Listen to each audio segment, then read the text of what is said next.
Hey, what's going on? Welcome back to the Salad Bowl Podcast. It's your host, Kevin. And today we're going to be jumping into an episode that I know I will look back on and truly cherish. I know I say that all the time, but fortunately this time I get to talk to somebody who I share blood with. I get to talk to my dad and probably my biggest hero in life.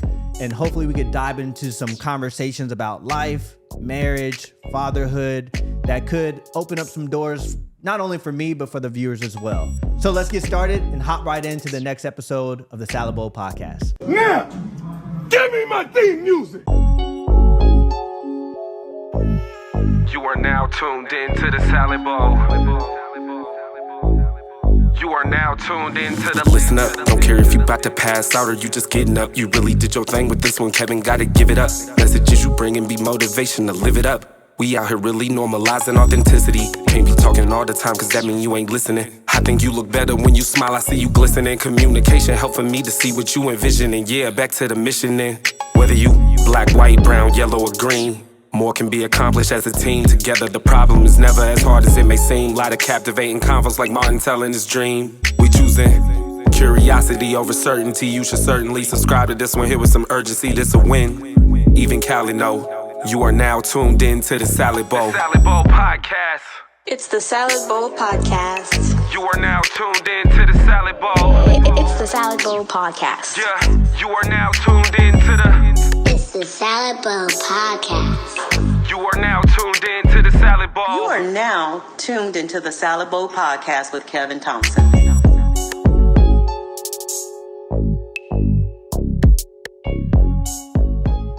Hey, what's going on, everyone? Welcome back to the Salad Bowl Podcast.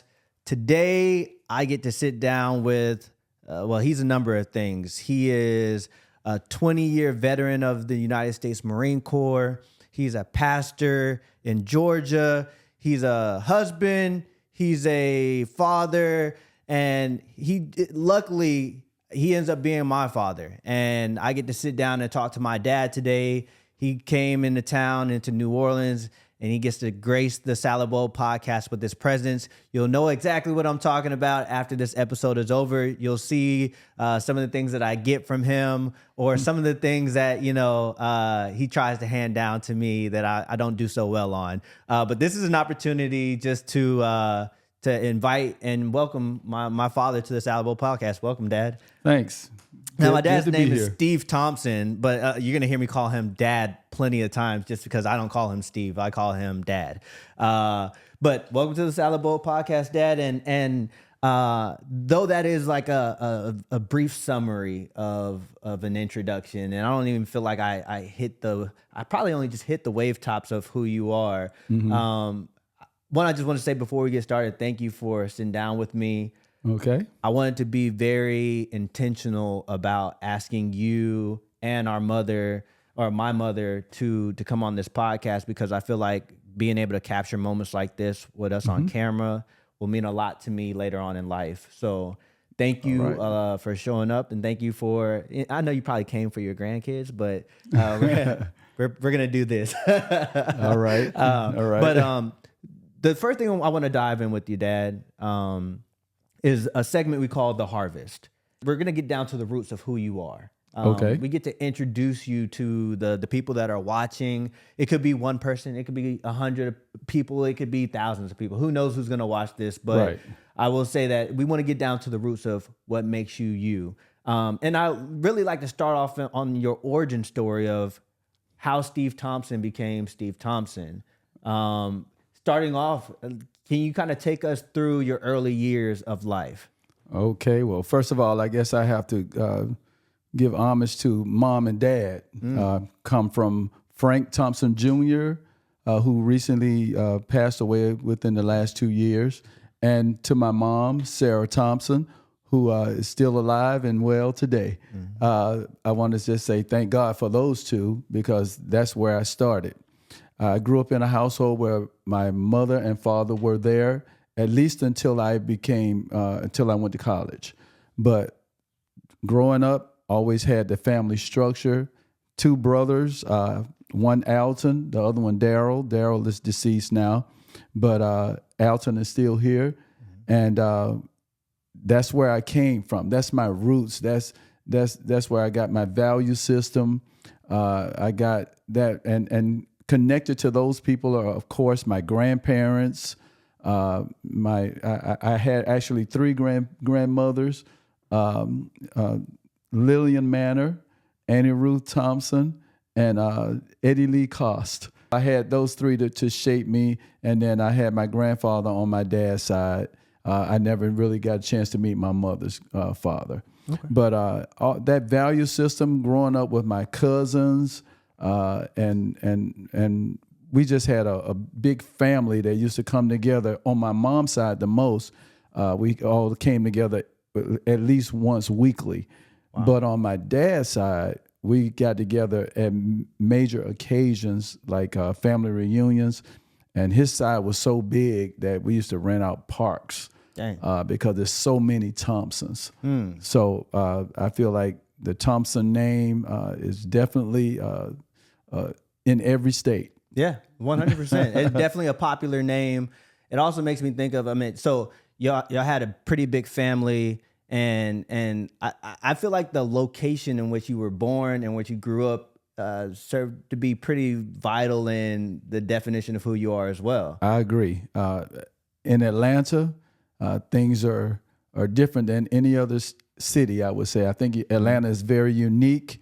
It has diversity, but it also has a strong ethnic, and when I say ethnic, African-American community that thrives. Mm-hmm. And so, being in Atlanta is, I think you can tell, ATLians. Yeah, yes, 100%. Yeah. So growing up, what area of Atlanta did y'all grow up in? Well, I grew up, I was born in Grady Hospital. So that's one thing that somebody from Atlanta shout out Grady Hospital. Yeah, I'm a Grady baby. Yeah. And so being born at Grady, that's Fulton County. That's right downtown. Mm-hmm. Then I grew up as a little boy in Atlanta proper. Okay. Then we moved to East Atlanta, where I went to like elementary school. Okay. And then I finished my education in elementary school in DeKalb County, which is right outside Atlanta proper. Mm-hmm. It pretty much anybody from in DeKalb County say they from Atlanta anyway. Wow. Yeah. So so I grew up the rest from the 5th grade through high school in DeKalb County. Nice. Yeah, and then I went back to Atlanta, went to Morehouse, hoorah. Mm-hmm. And I got to say, my high school, Cedar Grove. My wife is out there doing like Cedar Grove. Cedar Grove, yes. We went to Cedar Grove. That's where I met my wife. Yeah. Okay, awesome. So dating back, come from a family. You were the oldest of 3 boys. Oldest, yes. Had a pretty big family, multiple grandparents. Grew up starting from Atlanta proper all the way to East Atlanta. And went to Cedar Grove High School, where you met, of course, my mother. Your mom. I know to be my mother. Can you kind of walk me through how that happened? I mean, because a lot of origin stories don't necessarily play out the way that Charles' love story played out. I think it's a very interesting love story. Some may call it pretty traditional as far as like how it started to where it's at now, because y'all been together for a very long time. But can you walk us through the love story of Steve and Gwen Thompson? Okay. Well, I first met your mom 9th grade. I remember walking out of the cafeteria at Cedar Grove High School, and she was walking down the hallway. I don't know why I was in the cafeteria. It wasn't like a lot of people there. It just, I walked out into the hallway, and she was walking down the hallway, and that's where I met her. I don't know. I just remember that moment that I met her. And she wasn't my girlfriend or anything. I wasn't trying to make her my girlfriend. I was just like saying, hey, how you doing? Who are you? Mm-hmm. Because it was only a handful of black people that went to Cedar Grove at that time. And she was somebody new. And I knew pretty much the ones that were there. And I say, who is this? And I say, hey, who are you? And she turned around, my name is Gwen. And we just kind of said hello. And then fast forward to a couple of years after that, hello turned into hello. And when we were in the 11th grade, we became boyfriend, girlfriend. And from there, we stayed together. We had some ups and downs like anybody else. Of course. But eventually I found out that was my wife. Really? Yeah. What was it in high school that you figured this out, or was it like, I mean, because we're still very young. If we're talking about 10th grade, 11th grade, 12th grade, we don't even know what we want out of life yet. At what point were you like, Gwen, that one was going to be my wife? Well, I'll say two things. The first thing is that in high school, I knew it was something about her, but I didn't quite have put my finger on it. But I said, it's something special about this girl here. I had dated other girls, but it was just something about her. And then I'll say when we graduated and we went to college, we broke up because of me. That was me. And then one day I saw her after we had broken up. I was on Morehouse campus, and she was walking down the street. And I saw that she was disturbed about something.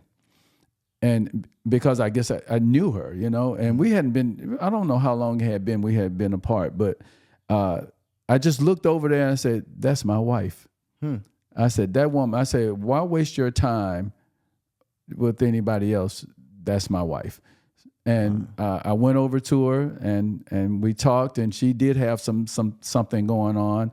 But we were able to sit down and talk about it. And from that point on, I said, well, I guess I got to do what I got to do to get her back. Right. And so I got her back. And, did mom make you work to get her back? It wasn't that easy. It wasn't like, I mean, I thought I was cool, but I had to work. Okay, yeah, of course. Yeah. As expected. And of course, me knowing mom, I'm like, yeah, I'm pretty sure mom made you work a little bit. Yeah, she was like, you ain't just coming back like that. Yeah. So describe to me the transition. I mean, and thank you for sharing the love story. But like, describe the transition from going from Cedar Grove High School. Shout out the Saints, right? Not the Saints here in New Orleans. We're talking about the Saints, the Cedar Grove Saints, the Cedar Grove Saints in Atlanta, in Ellenwood, Georgia. Ellenwood, Georgia. Yeah. So to going from being a Cedar Grove Saint to finding college and going to Morehouse College, which is a very reputable college. How did that transition work out? Well, I would say I went to Morehouse College because of a counselor that I had in high school, Mr. Hobbs. I don't know where he is, but he encouraged me to go and further my education. My mom and dad were always saying that as well, but it was good to have a school counselor that took an interest and said, hey, you can do this. And he helped me to get some things together as well as at home. And so I would say he was the biggest encouragement about furthering my education. And then when I went to Morehouse, I didn't see it as Morehouse College. Okay. I just saw it as I'm just in college. I guess being from Atlanta and knowing that it's right downtown, it doesn't have the same. It didn't have the same impact as somebody coming from out of town coming to Morehouse and saying, "Wow, I'm at Morehouse College." I was like, "I'm just downtown Atlanta." Right. So I didn't look at it as the prestigious Morehouse. I just looked at it as I'm in college. Now, was that college experience, I mean, from what you remember, was it one that was fulfilling? I mean, was it one that you would encourage other people to go to? Like, how do you feel about your specific college experience? Well, as for me, I would say that I think that, and now that I'm older and I can look back and say, it is a privilege to go to a HBCU. It's a privilege to be associated with an HBCU because one thing they did was they showed me the positive side of Black. I came from a positive side in my household, but it was something about being around so many positive Black people that were all, being achievers. They wanted to be achievers and overachievers. Yeah. All of the instructors were Black. And I remember one class I had to take. It's called Africa and Africans. It was required. And in taking that or reading the book, it brought a pride to who you were, and then that was reinforced in the school. Yeah. So I would say that if the HBCUs now are still doing that, that is something that you can't get at any other anywhere school. else. It's interesting. I was listening to a podcast the other day. Trevor Noah has a podcast called What Now Podcast. Shout out Trevor Noah, even though he probably will never watch this. You never know. You never know, right? Yeah. But he was talking about the experiences of like coming together when segregation went away, and it was an episode on DE&I, and ultimately the guest that he had on, her name was Ruha Benjamin, and she said the interesting thing about going to an HBCU or being in a college campus where there's other blacks is you only find out, though you're there because you're the same, because you're all black, you only find out how different black people actually can be, right? Like you have your black person who watches cartoons, you have your black person who plays sports, you have your black person who can or can't swim, right? There's a lot. You see the complexities of the culture, even though you're there because you share the same baseline of race. Right. And that's one thing, and I never attended a HBCU, but that's one of the things, if I further my education and getting my master's or my doctorate, I've considered getting that experience of being on an HBCU campus because I think it's one that could be very valuable. So you spent some time at Morehouse, and then you ended up leaving. And leaving before you got your degree. Can you kind of walk me through where you went to and why you went to that place? Okay, well, in the second year of my education at Morehouse, I realized that within myself that I wasn't doing what I needed to do to get the education the way I should have been. You know, I was still young in my mind and still doing things that didn't help me as far as education. I was at the school, but I wasn't into the school as much as I should have been. And then I realized how much it was costing, because Morehouse has never been a school where you can just go for cheap. And my parents were paying, and I said, you know what, I want to finish my education, but I don't want to have to keep asking my mom and dad for money. Give me gas money so I can go to school. Can I get money for this? Can I get money for that? You know, even though I was working a part-time job on the side, it just wasn't enough. And I said, I got to do something else. And I heard somebody say that you can go into the military and they'll pay for your education. I was like, okay, that works. Right. I was like, so I'll go to the military and let them pay for this, because I know it wasn't, you know, the loans weren't in my name. They were in my parents' name. Wow. And I was thinking, I'm putting more burden on them. And so I walked out and went to them and told them, hey, I'm going to the military. They tried to talk me out of it 1,000 times. Mm-hmm. Not my parents. The school tried to talk me out of it. Yeah, they was like, don't do it. They were really against me going. What were some of the, sorry to interrupt you, but what are some of the reasons why a college would want to talk you, especially a black college, why would they try to talk you out of the military? Well, some of the old stereotypes, you know, you don't need to go fight the white man's war. Okay, all right. Some of them were just like, you know, we have enough of us who are not here. Why would you go and join an organization that's going to take you away from here? You know, answers like that. Mm-hmm. And there was a lot to think about, especially for a 19-year-old. You know, I was 19. I was like, man, what am I going to do? But I know I wanted my education, but I also wanted to be able to take care of Steve. Mm. And I wasn't thinking about marriage at the time, but I was thinking about your mom. I was like, you know, I have a girlfriend who I want, and I want to, if I decide that I want to marry her or something, I don't want to have to say, well, let's wait till I can get this. Let me have this when we get married. Right. So I walked into a recruiter's office. The first one I went to was the Marines. I didn't know anything about Army, Navy, Air Force, Marines, Coast Guard, Space Force, none of that kind of stuff. All I knew was that the military. Mm-hmm. And I went in there, and the guy said, hey, what do you want to do? And I told him, and he said, I told him I wanted to be a club manager because I was in school for business and management. Mm-hmm. And he said, well, we can't promise you that, but I can put you in logistics. and then maybe you can become, because we do have clubs on the base. You know, he didn't tell me I could do it, and he didn't tell me I couldn't do it, but he kind of painted a good enough picture for me to say, okay. Then I had already taken the ASVAB test in high school, and it was still good, and I had a good enough score. So after talking to him within about a month and a half, I was in boot camp. Wow. A month and a half. That's a quick transition. Yeah, it was. And I'm over here smiling because, of course, me being a recruiter, I'm like, he didn't swindle you, but he definitely. But he was honest though. He made it apply after joining, right? So like you go to the recruiter's office, you join the Marine Corps, and having no prior knowledge of the military and how the branches worked. Do you think that you picked the right branch? When I first went in, no. No. Why not? I was scared. I was frightened. Of course, we know the Marine Corps. Yeah. They had the two biggest lance corporals in the world waiting on me. Mm-hmm. These lance corporals were, yelling at us, telling me to stand at attention. I didn't have any prior military. So I was like, what the heck is attention, and what do I need to do? Right. And I just did everything they said do, and I know it probably looked all jacked up now.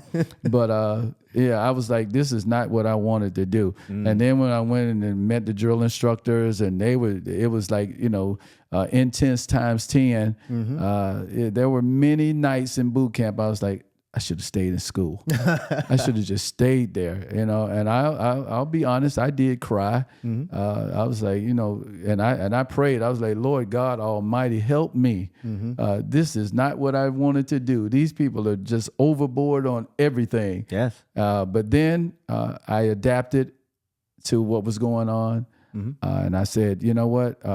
I said I'm going to do this, so I'm going to do it. And I said they're going to get 4 years out of me, and I'm gonna get my Montgomery GI Bill, and I'm gone. Exactly. That's what I was saying, and I just wanted to complete what I said I was gonna do. Right. So in completing that 4 years, that initial 4 years turned into 20 years. Oh yes. What kept you around? Well, I had some paradigm shifts. I got married. When you get married, your perspective of life changes. It's not just you anymore. It's you and the person you married. And then had a baby. That'll change things too. It will. So my family dynamics and the security that the military provided for that family kept me in. I wasn't the super patriotic guy, but I understood security, and I understood, housing. I understood shelter. I understood medical. I understood life insurance and those type of things. And these things were provided for me. So I said, well, why don't I use this and let it work for me? Of course. And so I said, I'm going to study like I did in school. I wasn't a bad student. I understood things. And so what I did was I used the knowledge that I have to move up the ladder as quick as I was able to do it. I just sat down and even studied with my wife, so I can go up for boards and become the Marine of the Quarter, with the NCO of the Quarter. Right. You didn't get meritoriously promoted. I was the Marine of the Year in Washington, D.C., where you were born. Nice. Those type of things, and getting that recognition, I found that it was easier for me to do that and still have my plan of finishing my education and taking care of my family. So some people would look at that and say, you took the easy route out, but anybody that's been in the Marine Corps know that there's no easy route out. So what I did was what I had to do to make sure that I had stability in my house. Dang. Okay. That definitely makes me reflect because, in me somewhat following in your footsteps, I feel like in talking to the generation before me, I share a lot of the reasons of why I joined and stayed just like you did. Right. And I wonder, I've heard before people say you model what you follow. I heard that in a workshop, It was done by this guy named Saya Assar, who's a complete intellectual. Shout out to Saya. And he said, you model what you follow. And in hearing your story, I'm like, dang. I mean, you raised me. I looked up to you. You know, you're my father. You were always in the house and a representation for us. But like, it's crazy how I followed somewhat in your footsteps. Right. I marvel almost to at a that T. too. Yeah. I marvel at it too. I said to your mom all the time, it's amazing Kevin did that. I was like, I just thought you wouldn't go that way, but you did. And when you made up your mind, you handled your business. So shout out to you. I appreciate that. So this is what we're going to do. We're going to go ahead and move on into our next segment. Okay. I think we got a good basis as far as like the harvest of this guy that I'm sitting next to right now, who happens to be my father. All right. So the next segment we're going to hop into is called the toss-up. Now, the toss-up is a ongoing game that I've been cultivating in order to spice up the conversation with my guests. Now, the toss-up this time around, I have a good friend of mine, Ugo, his wife, actually went and got this cool little bowl for me that says the Salad Bowl Podcast and gave me the idea of putting my questions that are in green inside of this bowl. And then what I'm going to have my guests do is pull out a question. They'll hand me the question. We're going to do 5 questions. They're all random questions, but it's going to be based off of the guest pulling it out, giving it to me. I'll read it to them, and they're going to give me their best answer. And most likely I'm going to ask why they chose that answer. Are you down to play this game with me, Dad? Let's do it. All right, I'm going to try to, toss the salad bowl a little bit right here. And I'm going to have you pick one out, and then you can hand it over to me. All right.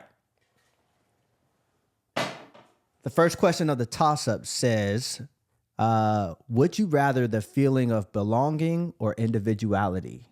Belonging. Belonging. Why is that? Because I believe in family. And family gives you that feeling of belonging. Being a pastor of a church, I noticed that people who join church normally want to feel the love that envelops them from our Lord and our Savior, as well as the people. So I would say belonging. Yeah. Belonging. It's funny because I remember on recruiting duty, like when we pull out these little tags to sell people on why you want to join the Marine Corps. I'll never forget my boss when I was a brand new recruiter. His name is Eddie Priest. I've shouted him out on this podcast before, but awesome guy. We're still friends to this day. One of the things he taught me when I showed up and we're selling people on the Marine Corps, one of the things that we could always tie everything to is pride and belonging. And whether you're there for college, whether you're there because you want to be a patriot or whatever, you can always bring it back to the feeling of belonging, because every person longs to feel like they belong to something. Exactly. Knowing that we get that feeling in the military at times, and you found it in your family, are there any other spaces where you feel like you just feel like you belong? Back to the church. I feel like that is the essence of belonging, because of how I see our Lord and Savior Jesus Christ, as he enveloped everybody. The Bible tells us, for God so loved the world that he gave his only begotten Son, that whosoever believeth in him should not perish but have everlasting life. That means that all of us, that's to every man, woman, boy, and girl.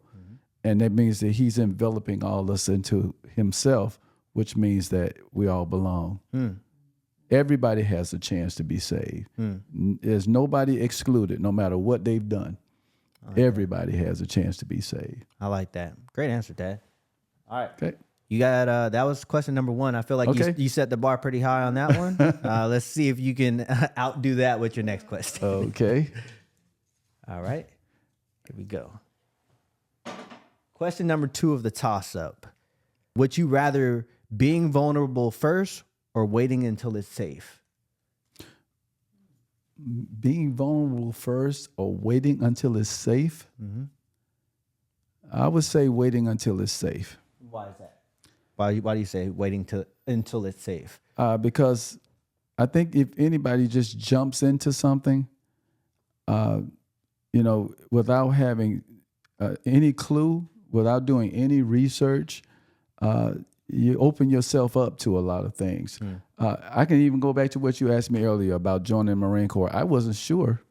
And that's why I said when I went to boot camp, I was like, oh, man, I made the wrong decision. Yeah. But if I had just done a little more research, even though they told me a couple of things, but if I had done my own research, and thank God you guys now have so many vehicles to use to use for research, I think I would have been more prepared.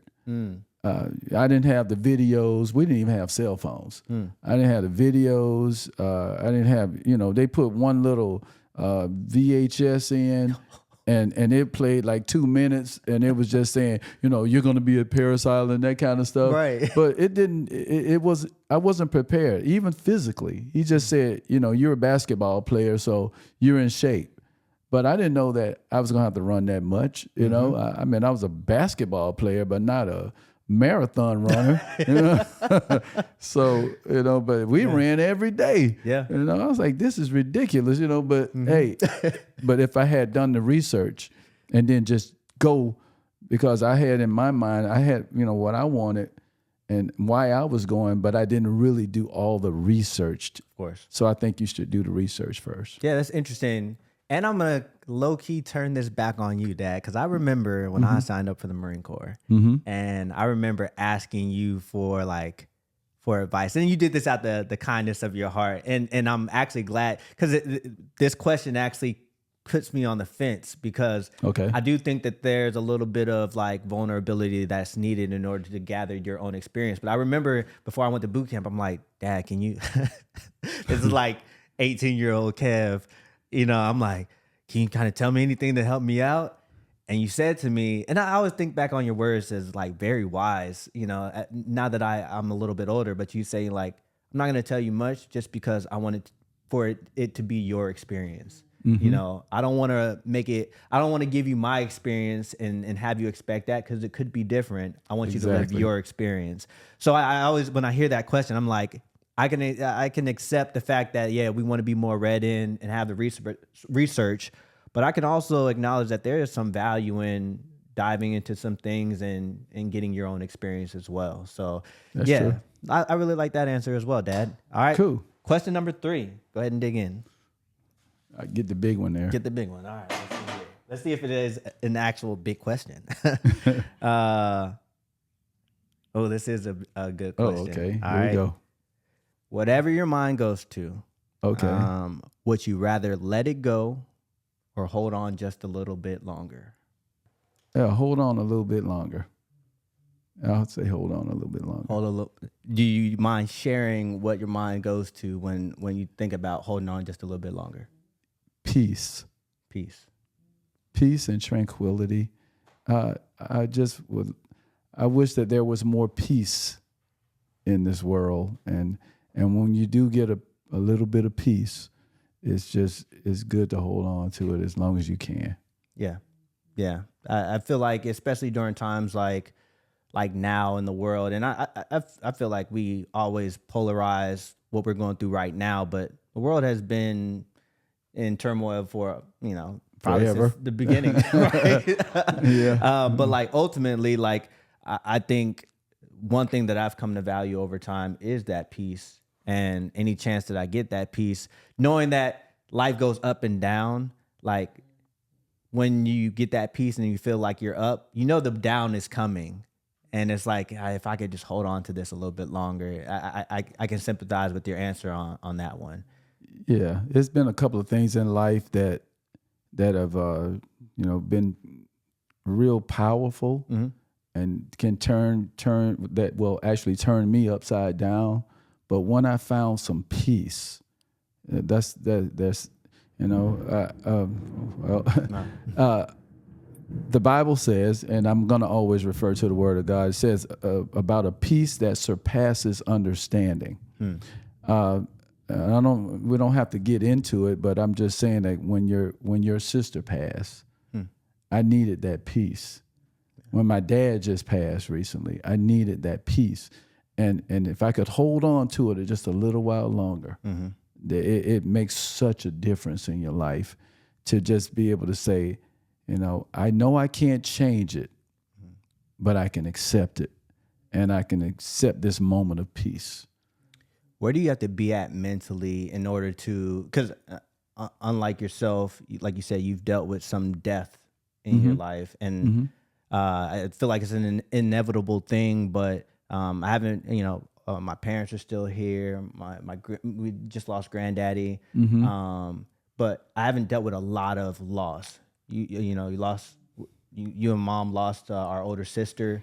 And you lost your little brother, and you lost your father.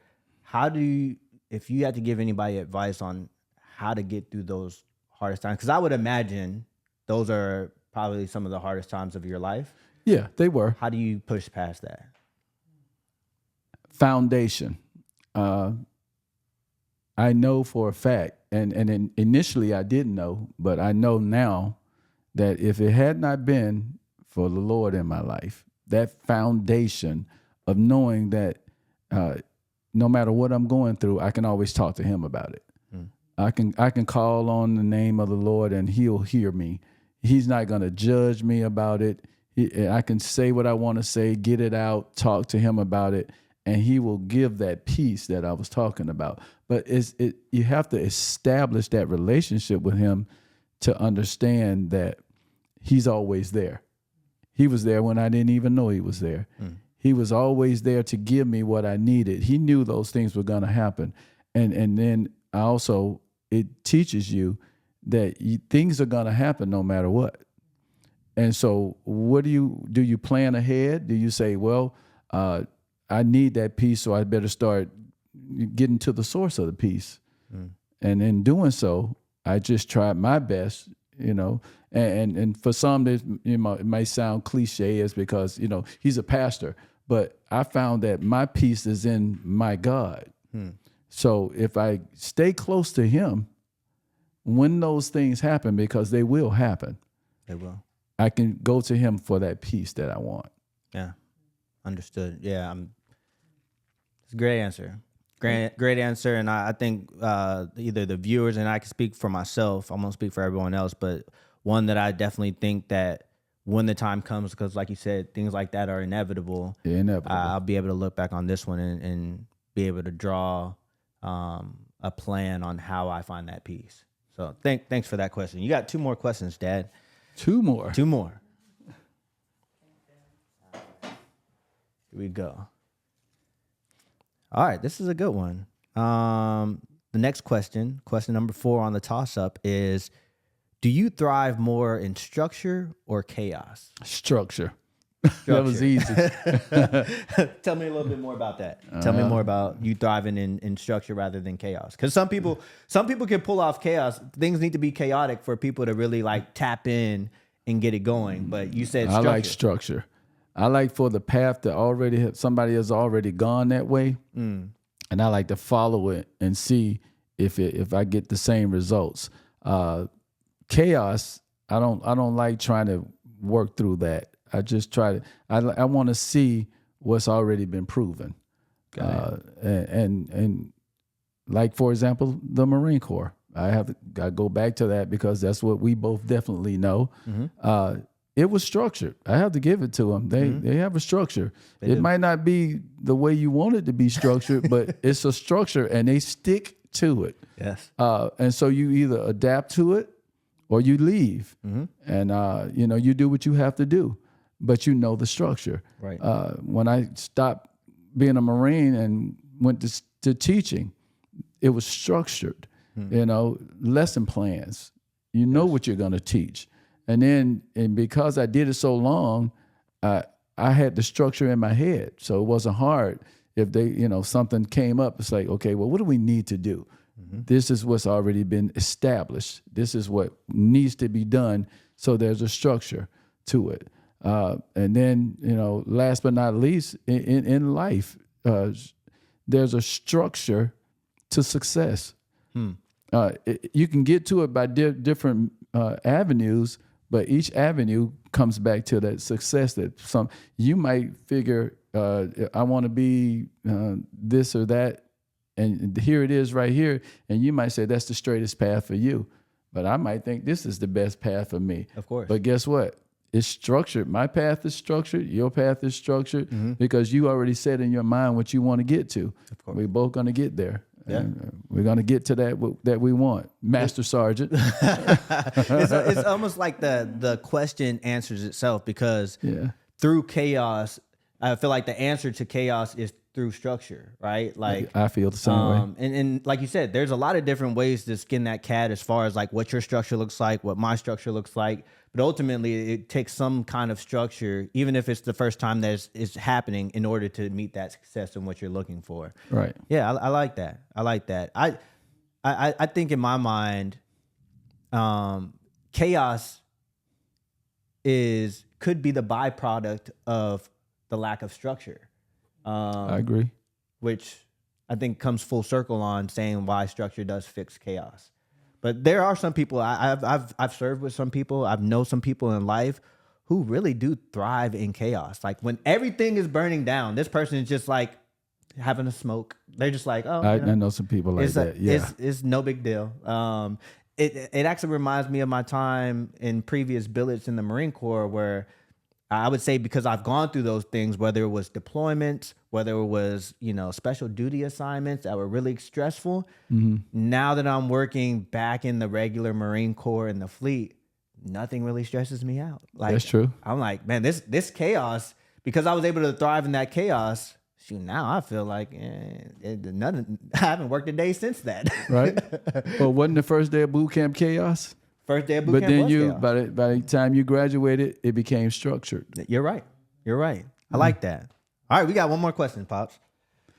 Here we go. I'm gonna one more. Toss it a little bit. You go ahead and pick that last question. Right here. All right. Let's see what we got. Oof.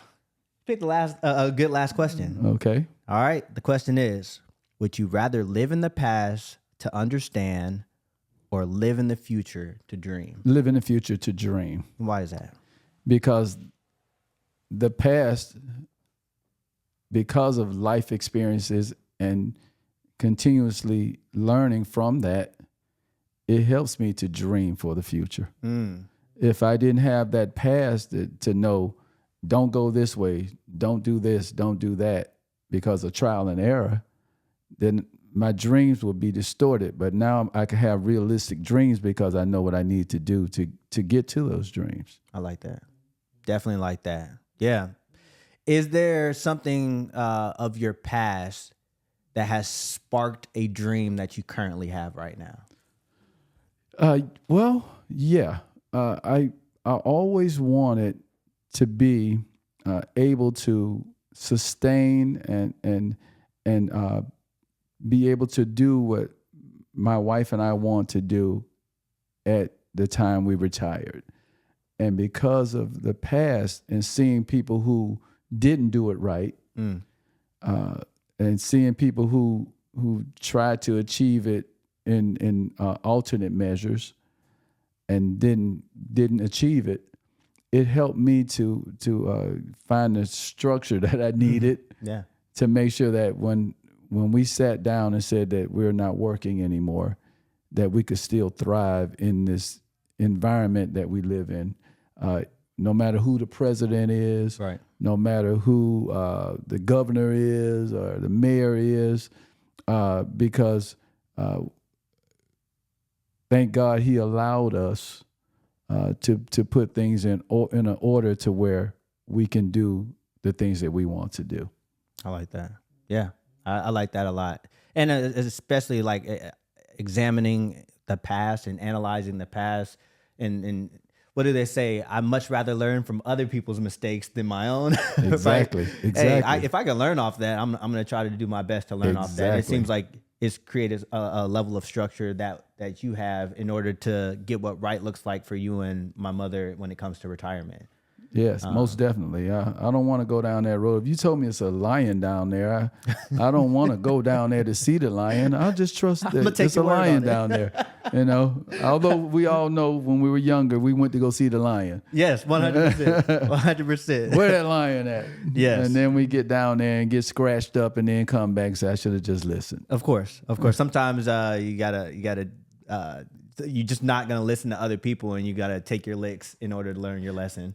Amen. All right, so that's the toss up. We're gonna move on into our next segment, Pops. Okay. The next segment, we're gonna call it mixed ingredients. Mixed All right, ingredients. and this is where I'm gonna ask you about a couple of perspectives that I really wanted to hear your thoughts on. And I'm gonna tell you now that I'm being a little selfish here. These are the two things that I figured, like, man, I really want to hear from my pops. And I feel like not just myself, but other people need to hear words on this. I think one of the great things about this podcast is that it's not mainstream media. It's not the news. It's not just some depressing thing where I tell you about murder after murder, and we just don't go over pop culture in a room like this. We're just talking about real things. Okay. In Mixed Ingredients today, the first thing I wanted to discuss with you is your perspective on marriage. Marriage. Right? When I say marriage, I mean there's a lot of people who are married out there. A lot of marriages look different, but you and Mom have been together for how long? 40. Well, we've been married 42 years, and we've been together 47. Wow. So 47. Married for 42 years, together for 47 years. Mm-hmm. I can speak for myself. That's something I aspire to get to. Mm-hmm. But I find myself in situations sometimes where when I hear those numbers, I'm like, how the heck does anybody make it 47 years right together? If you had to give me some of the keys of how that's possible, what would you give me? Okay. Well, the first key would be this. Make sure, and if I'm talking to somebody who hadn't gotten married yet, make sure you ask God, is that your husband or wife? That's the number one thing. It doesn't mean it's going to always be easy, but make sure that that's the one that he has for you. I as a pastor, I've counseled people when it comes to marriage. And the Bible says, what God has put together, let no man put asunder. And I think, and this is me, I'm in my deciphering of what the word says in that, if God didn't put it together, why are we trying to do it? If he put it together, then he blessed it. Mm-hmm. So let no man put asunder because God put it together. Mm-hmm. But when we put it together because she fine, right, or she look at him, he's fine, or he got money or she got money, or they have things and I want those things, where does love come in? But when God puts it together, there's love. And love covers a multitude of sin, which means that there's going to be some ups and downs again. Yes. But if you really love somebody, there's nothing that's going to break that up. I don't believe that anybody who truly is in love, I mean, I've heard people say, I love them, but I don't like them. No, but if you truly, truly, truly love somebody, then their happiness is your happiness. That their sorrow is your sorrow. Their ups are your ups, their downs are your downs. But the thing is that, as I say, yours because you do it together. True. True. So you would say that there has to be a bottom line of unconditional love that comes with maintaining a marriage. Oh, yeah. If you're going to see it all the way through. I feel like I hear older people say all the time, like, we see divorce on the rise, and, divorce just seems so normalized now because people feel like they have options to, hey, I don't like this about you, so we could just go ahead and cut this off, and I'm going to go somewhere else, and you can go somewhere else. What are some of the upsides of seeing it through? I mean, at least for 47 years up until this point, because I would assume And I will give you and my mom credit in this. I remember growing up in our house, and me and my brother didn't see much of the ups and downs. We saw a baseline of what you presented to us as parents. Y'all didn't really argue in front of us. We didn't see any kind of domestic violence of anybody hitting each other. And I want to say thank you for providing a healthy space for us to understand what relationships are supposed to look like. But I would understand now, me being married, I know that how much work it probably took to keep that, for me to think that you and mom did not argue, that would be very crazy of me. Most definitely, yeah. We had some arguments. How do you push past things like that? How do you maintain the brand through hard times? For me, I can't speak for your mom, but I can say for me, I always thought we'll get past it. Whenever there was an issue, I always thought past the issue. I was like, no matter what happened or what's happening, tomorrow it might be different. We'll get past it. There will come a time where we'll laugh at this. Even though it's serious right now. Right. I always thought past that. I was like, this can't be forever. The pain that we went through with certain things, it can't be forever. Right. The overjoyed times that we had, even that, I knew it wasn't going to be forever. You just take the moment and look past the moment and say, this is going to make us better later. Because we look now and we laugh at some of the things we argued about. We say, we actually argued about that? And we look at each other like, that doesn't even matter now. Yeah. It doesn't even matter because we stood the test of time and found that, what matters in 1990 doesn't matter in 2000. Yeah. And what mattered in 2000, in 2025, we don't even remember. Exactly. We just enjoying life and each other, and getting to moments where we can say we're both retired. Wow. And I also wanted to be the one that you and your brother could look at and say, mom and dad made it, and I wanted y'all to see what it's like to be in love with somebody, and to of course, not always get along, but know that you're not going anywhere and I'm not going anywhere. We're going to see tomorrow together. Don't go to sleep at night without saying I love you, because people don't wake up, And if your mom and I don't say that to each other, and the next morning one of us don't wake up, then there's regrets. But we don't want to live in regrets. Right. So live each moment to the fullest. God gave us all these moments to bring together and to enjoy. I mean, because He made this for us to enjoy. So why can't we just enjoy it? You're right. You're so right. Yeah, I look past the moment to the next moment because I feel like, and I know you can relate to this. Anybody can. Sometimes when you're in stuff, you feel this is the worst moment of my life. Yes. So if it's the worst, then all you can do is get better. Yeah, you're right. So I'm looking for the better. Yeah, I like that. I like that a lot. And definitely will continue to try to apply it in my marriage, my relationships, because I do think sometimes it consumes you. Like you feel like those moments get so heavy, or Mariah may be so mad at me, and I might be so mad at Mariah, and we're really feuding, but better days do come. And I do think that there's also some value in looking back and saying like, well, we got through that together. Exactly. Who would have thought that, right? Amen. I remember you telling a story about something that maybe it may have seemed big at the time, but didn't end up being so big afterwards. Like when mom was pregnant and she sent you out of the house to go get some oatmeal cookies or something. Yeah. Can you fill the viewers in on this story? Okay, so this is love. My wife, when she was pregnant with our daughter, She was craving oatmeal raisin cookies. And she said, honey, I want some oatmeal raisin cookies. And I had a habit of going to get the cookies, but bringing the wrong kind back. I would get just chocolate chip. She wanted chocolate chip raisin cookies. And there was a store that was across the street. This night it was raining. It was bad outside. And she said, I need those cookies.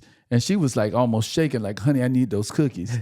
I said, okay. So I went out, put on my raincoat, went across the street in the car, got out, went in there, and they only had chocolate chip.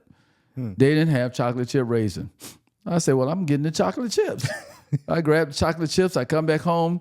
I knock on the door because we were in an apartment. I knocked on the door, and they had those old latches that you open up. The chain latch. Yeah. Your mom opened it up. She said, give me the cookies. So I handed her the cookies, and she looked in the bag, and she put them back out. And she said, you got the wrong cookies. I was like, well, open the door. She's like, no, you got the wrong cookies.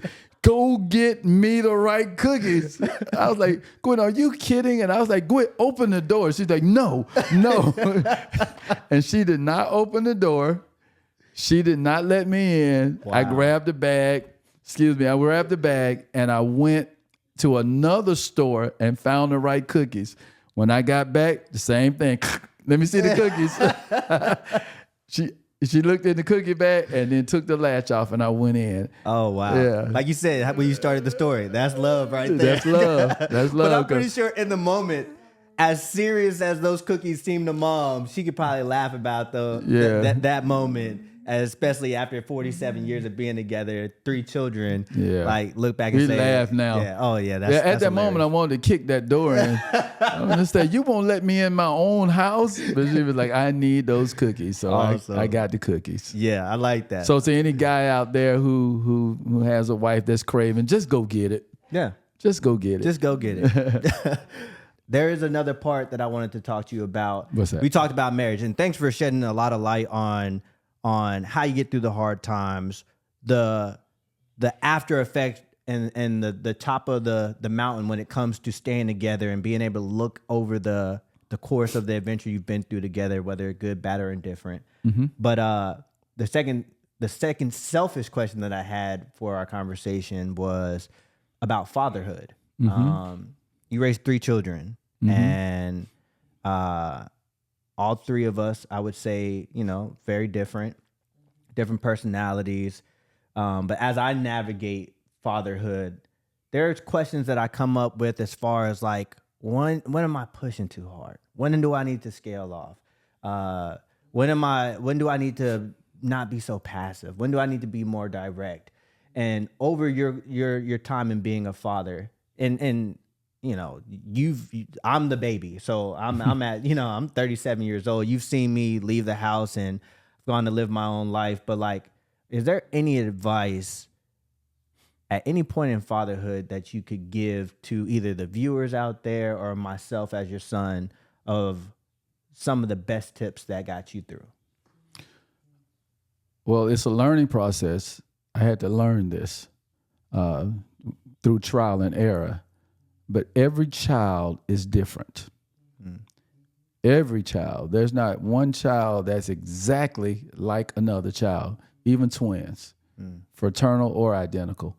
They're not just alike. They may have tendencies alike because they're growing up in the same house. They might do some things alike, but every child is different. So you have to get to know the child.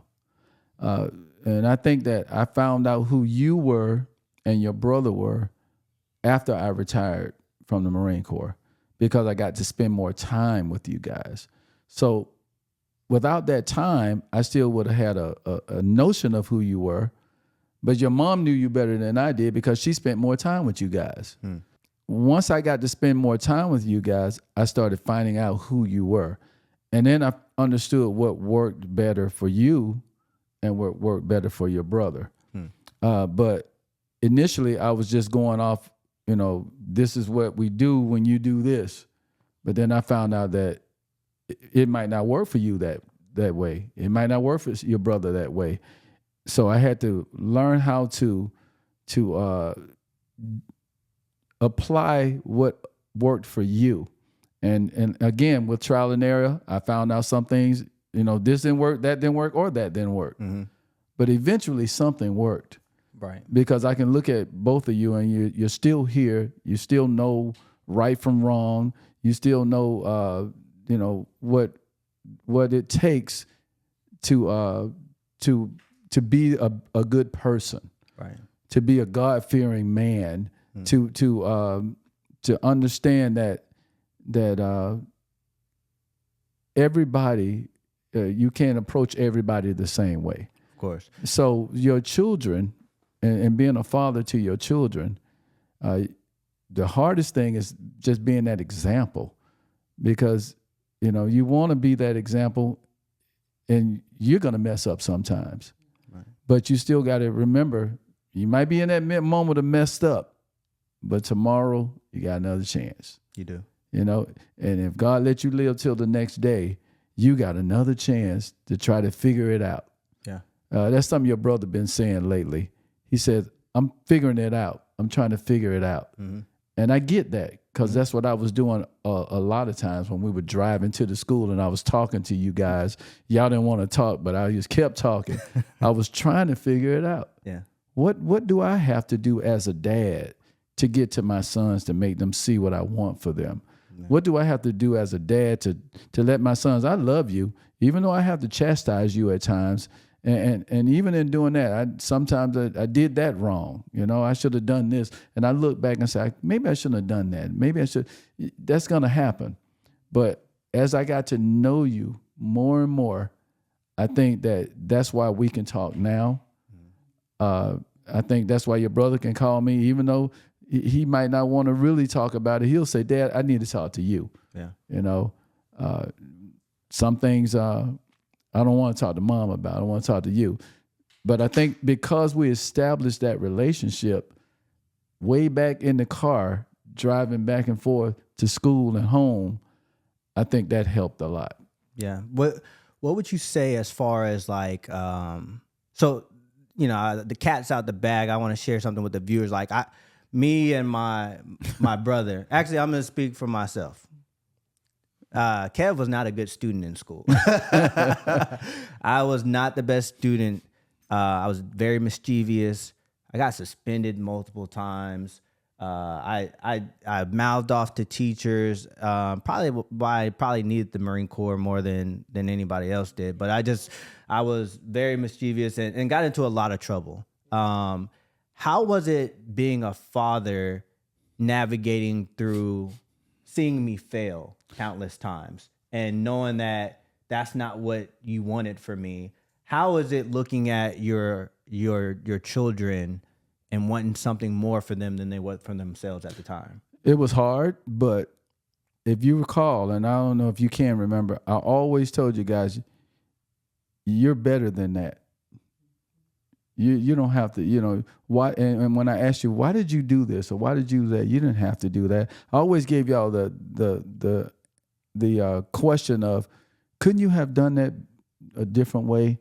And that's what I started, and I had to learn that too. Instead of just coming at you, you did so and so, you embarrassed the family, you embarrassed all that kind of stuff. Mm-hmm. Couldn't you have done that a little bit different? For example, I remember something about basketball. You guys were on the basketball team, and you didn't do something right, and I said, well, you're not going to play the game. And I said, don't just think about yourself not playing. But didn't you hurt the team? Mm-hmm. Because you and your brother could play. But when you weren't out there, and I know what I did, one time I recall, I took you to the game so you could see them play without you. Yep. And you were sitting there watching your team get beat. And I was thinking, see, your actions have consequences, not just with you, but with the people that you're around. And that's what I wanted to try to show you guys. And I think that resonated later, because both of y'all kind of see things differently now, but life does that. Life does.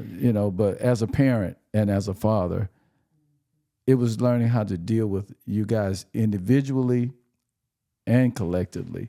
You know, some things, these are just rules in the house, but some things, Kevin, I need you to do this. Stephen, I need you to do this. I wanted it to be, just trying to relate to you guys. Of course. Great answer on that one, Pops. So that will actually wrap up our mixed ingredients portion of that segment. You gave me a lot of things that I really can sit on, listen to. And I actually think that's one of the cool things about this podcast. It seems like with the content in which we talk about on episodes or the content that I put out on the side salads, the little small segments that I do, I've been getting a lot of feedback on, like, it's not that as soon as I put it out where somebody's like watching it, is like, oh, I want to listen to everything Kev said. It's more about the things that sit with people, that they get back to me and say, hey, I saw your video a couple weeks ago. And I've been kind of sitting on it and digesting on it. Right. And I feel like you do this, you kind of provide the same thing. Like, a lot of things that you say, it becomes so much more apparent the longer it sits with me. So I feel like in mixed ingredients, you just gave me a lot of things on marriage and a lot of things in fatherhood that I will be able to sit on and find some revelation in down the road. So we'll move on to our next segment. It's called Dressing It Up. And this is where we dress it up. Yeah, we're going to dress it up a little bit, put some dressing on the salad, and kind of talk about where you're at in life right now. You're currently retired.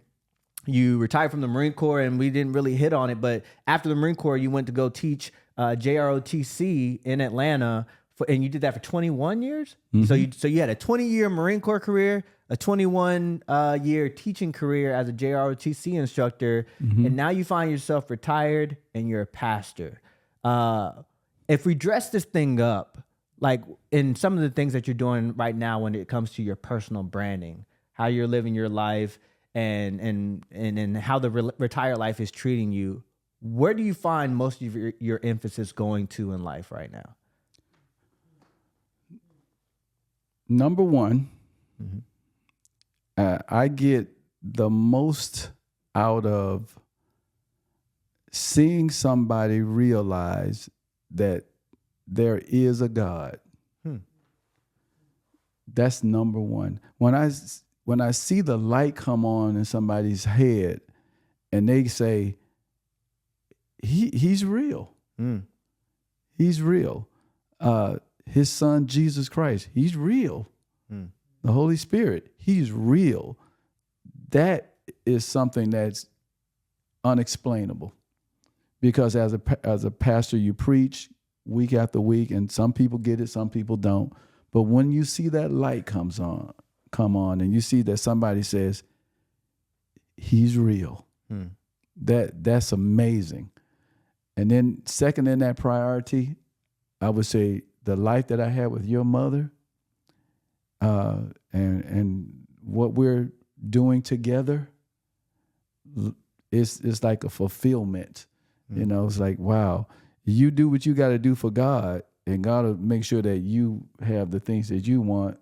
And I wanted to be with the woman of my dreams and do the things that we're able to do, and we're doing it. Yeah. We're doing it. We got in the car after Resurrection Sunday service and said, let's go see our grandchildren. That's the American dream to me. Yeah. I get to come and interact with my grandchildren and don't have to go to work the next day and don't have to worry about getting back home right away. That's great. Let's just note that he said just his grandchildren, as though they got in the car after Resurrection Sunday and didn't come to see their children. Well, we seen y'all. We produced your grandchildren. I want to let all the people know out there who have kids and that are going to have kids, you become less of an option for your parents once the grandbabies come around. Because Lord, he just said flat-footed on a microphone. He just came to see his grandkids. Hey, but if you recall, my mom came over to Okinawa to see her grandchildren. She didn't come to see us. Yeah, she's like, I want to see my grandbabies. You're right. It's funny, and I get it now. I get it. It comes full circle, and I'm like, I hear you talk about like retirement and just being your child and always looking at y'all as like the example. one of the things as a younger guy, I always used to say about my dad, I was like, oh man, dad drives whatever car he wants to drive. Dad's so cool. We always lived in, like, though we went to school in Decatur, and I would say somewhat of a more hood area. I guess that's the best way I would describe it. Yeah. My parents always, we lived in the suburbs, right? Like we lived in a really nice house. I had both of my parents, and to see kind of this whole thing go full circle to where y'all are retired now, everything y'all worked for, I would actually say y'all retired early. To a certain extent, and a lot of people to a certain extent work until their dying day, but like, y'all are retired, y'all make the moves that you want to make. I envy y'all because sometimes y'all call us, you'll be like, oh yeah, we're in Alaska, and we're like, when did they say they were gonna go to Alaska? And as much planning as I remember as a kid when we did family trips where we knew it was coming up and we were going here, and the effort that it took, I love the fact that y'all get to live life now and y'all really do exactly what y'all want to do. Like, amen. Y'all go where y'all want to go. Y'all go on cruises. Y'all play pickleball.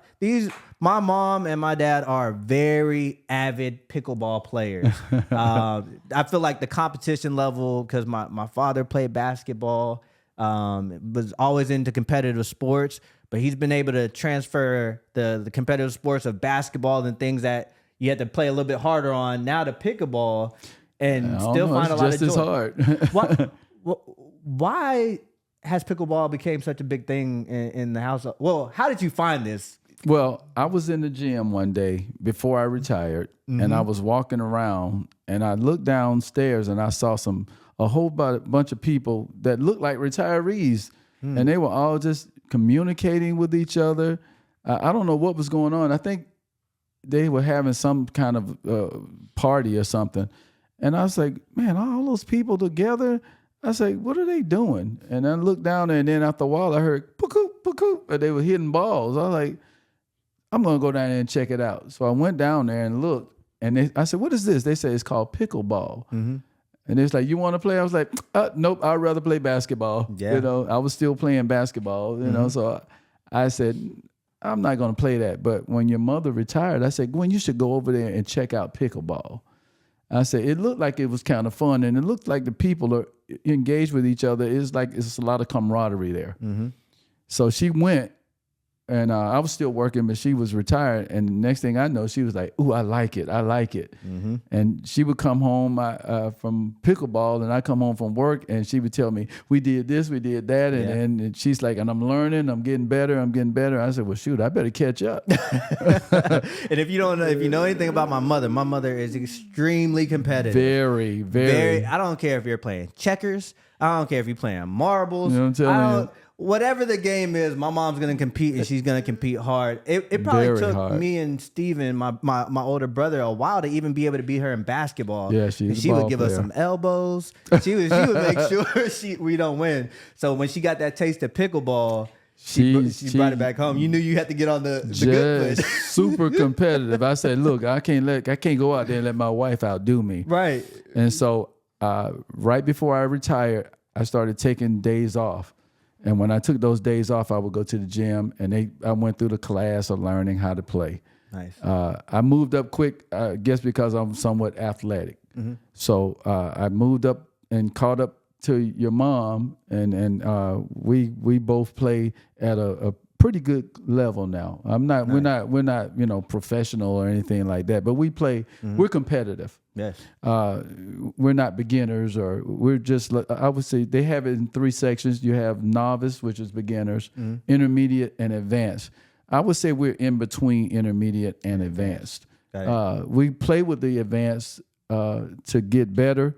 Sometimes they crush us. Sometimes we beat them. Oh, nice. So, which is good. And we play together. Nice. So it became something that we could do together. So when I retired fully, I went full time and started playing, and now we play together, and it's something that we do together, and to stay in shape. We don't want to be couch potatoes. Yes. So we use that to stay in shape. Keys to a long life, right there. Yeah. Just stay active. Stay active. Yep. All right. Well, thanks for dressing it up with me on that segment. And now we kind of want to move into our conclusion as far as what we call the final bite. That's our last segment. And in the final bite, this is where I always like to let my guests dictate what this segment actually is. This is your final word to not only just myself, but to the viewers who are going to be watching this the show, watching the podcast. Is there any message that you have on your heart right now that is a universal message? Because we don't know how far this will go or how limited it may be, but sometimes it's all about the right thing hitting the right ears at the right moment. Okay. Is there a message that you would like to send our viewers before we wrap up here? Okay, if I can. Every time I look down at this salad bowl, I see it says the Salad Bowl Podcast. I think about a salad. And in that salad, and I've heard you say many a times, there are different ingredients in the salad. And I'd like to, to turn that over to when it comes to church and God Himself and how inviting Jesus is when it comes to all of us. We're a salad. The pastor might be the lettuce. The choir might be the croutons.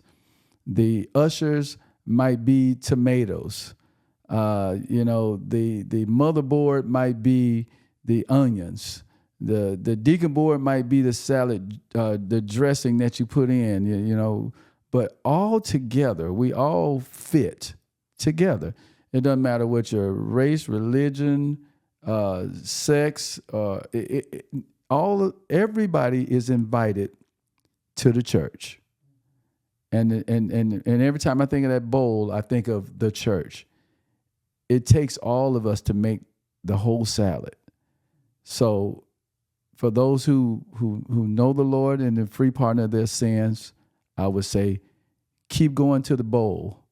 For those who are trying to fit in, come to the bowl, and we'll make a salad that God will feast on one day. And that's my closing. Oh, yeah, I like that. I like that a lot, Dad. There's a couple things that I want to say before we hop up off of here. One, just thank you for coming to see your grandchildren. and you and Mariah. Right.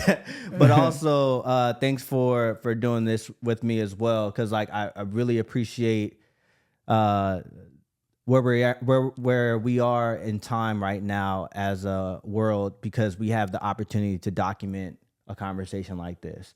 I hope to show my kids, mainly my son, the interaction of how I would expect me and his relationship to turn out. Yeah, one day you'll be sitting here. You'll be sitting there. And I think that we have a lot of power when it comes to being able to document these things. So I just want to say thank you for coming. I do want to also say thank you for always being an example for me and Steven. Being a father, being a husband, I know how hard, I can only imagine how hard it was for you. And I know how hard it is for me to maintain what an example actually looks like.